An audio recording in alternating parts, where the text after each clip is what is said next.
Hi everyone, how are you? I come back with a new class.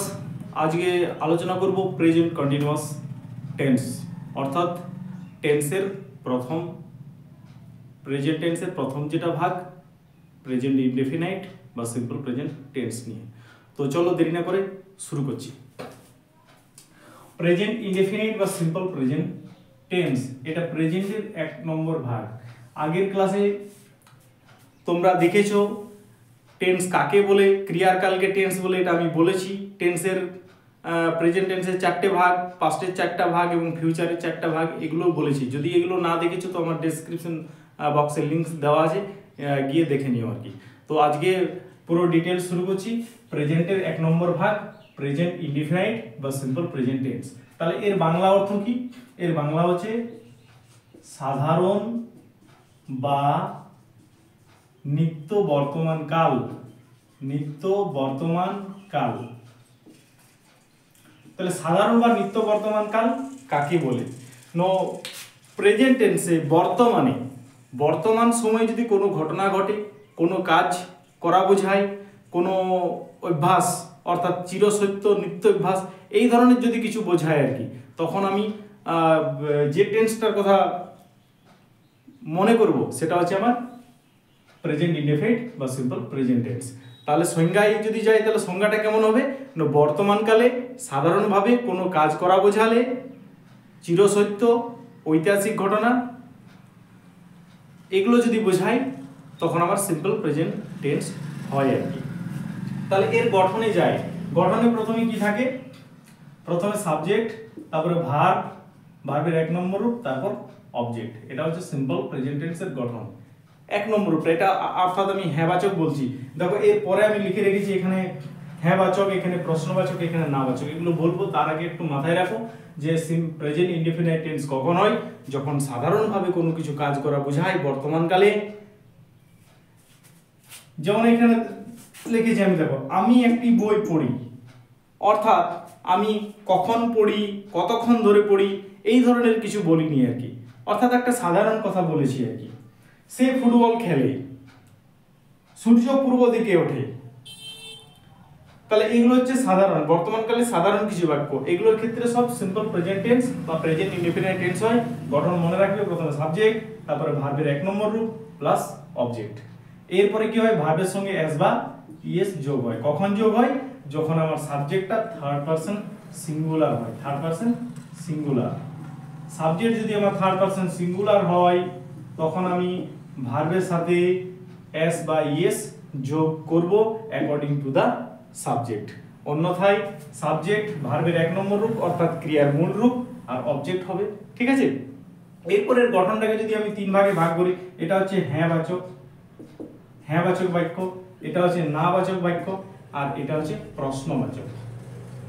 এটা হচ্ছে প্রশ্নবাচক। তাহলে এইটাকে আমি কমিয়ে দিচ্ছি। তাহলে দেখো হ্যাঁবাচক মানে কি? Affirmative, affirmative sentence. নাবাচকটা নেগেটিভ, আর প্রশ্নবাচক মানে প্রশ্ন করা বোঝাবে, কোশ্চেন মার্ক থাকবে। তাহলে দেখো বাক্যগুলো দেখো, তাহলে বুঝে যাবে।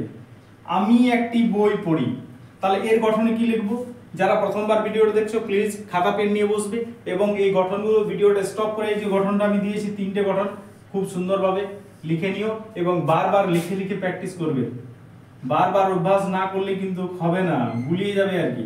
টেন্স যদি খুব সহজভাবে বুঝে যাও তাহলে তোমার ইংরেজি রাইটিংটা কোনো ফ্যাক্টরে নেই। ভোকাবুলারি তোমার জানলে ইংরেজি রাইটিং গড়গড় করে লিখতে থাকবে, ভুল হবে না আর কি। আর যদি টেন্স মনে না থাকে, তুমি যতই ভোকাবুলারি জানো, যতই কিছু করো, লিখতে যাবে ভুল হয়ে যাবে আর কি। তাহলে দেখো প্রথমে সাবজেক্ট, যদি আমি হ্যাঁবাচক বাক্যে যদি দেখি প্রথমে সাবজেক্ট, আগের গঠনটা সেম আছে। দেখো V1 অর্থাৎ ভার্বের মূল রূপের সঙ্গে আসবে ইএস যোগ হয় যদি সাবজেক্ট আমার থার্ড পারসন হয়, তবে না হলে অবজেক্ট। আমি একটি বই পড়ি, তাহলে এটা কি করব? প্রথমে আই, আইটা আমার সাবজেক্ট, তারপর বাংলা বাক্যের ক্রিয়াপদ শেষে থাকে, তাহলে এটার ইংরেজি নিয়ে নেব আই রিড। তাহলে সাবজেক্ট হয়ে গেল, ভার্বের এক নম্বর রূপ হয়ে গেল। কি পড়ি? এ বুক। এটা সাবজেক্ট, এটা V1, আর এটা হচ্ছে অবজেক্ট। আমি একটি বই পড়ি, I read a book. Clear? দেখো এটাকে যদি আমি নেগেটিভ করি, নাবাচক করি, তখন কি হবে? প্রথমে সাবজেক্ট, তারপরে নাটার জন্য কি আসছে? ডু বা ডাজ নট, ডু বা ডাজ নট দুটোর মধ্যে একটা আসবে, তারপর ভার্বের 1 নম্বর রূপ, তারপরে অবজেক্ট, তারপর ফুল স্টপ দেবে। আমি একটি বই পড়ি না, তাহলে প্রথমে আই চলে এলো। এবার প্রশ্ন করার জন্য আই এর পরে কি বসে? ডু বসে। I do not read a book. এরপর দেখো এটাকে যদি আমি প্রশ্নবাচক করি, আমি কি একটি বই পড়ি, তাহলে এর গঠনটা আমি কি করব?